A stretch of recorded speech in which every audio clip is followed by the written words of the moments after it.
Hello, good morning. तर मी आहे धनश्री आणि आज दिवसभरात मी काय केलं हे मी पुढे तुम्हाला सांगणार आहे. त्याआधी मी ओवीला तयार केलं स्कूलसाठी आणि आज पाऊस भरपूर होता म्हणून रेनकोट घालून तिला आज मी स्वतः सोडायला स्कूलला गेले होते. कारण पावसामुळे तिला गाडीवरनं कसं सोडणार म्हणून म्हटलं मी आज सोडायला तिला जावं.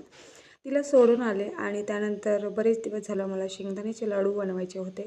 म्हणून आज मिस्टरांना पण कामाला लावलं कारण आज लाईट गेली होती. म्हटलं थोडा वेळ थोडीशी मदत करा आणि बघता बघता कधी कंप्लीट झालं शेंगा सोलून हे कळलं नाही. कारण सोबतीला कोणतरी असलं तर काम पटकन होऊन जातं. आणि त्यानंतर मस्त असे शेंगदाण्याचे लाडू जे होते ते बनवायला घेतले आणि सगळं बनवून घेतलं होतं. याचा मोठा व्हिडिओ पण मी टाकलेला आहे, त्यामध्ये तुम्ही बघू शकता याची डिटेल रेसिपी. आणि त्यानंतर पटापट असे मस्त लाडू बनवून घेतले आणि बघता बघता बघू शकता इथे सगळे असे लाडू बनवून तयार झाले. असा होता माझा आजचा दिवस. व्हिडिओ आवडला तर प्लीज चॅनल सबस्क्राईब करा. तोपर्यंत बाय बाय.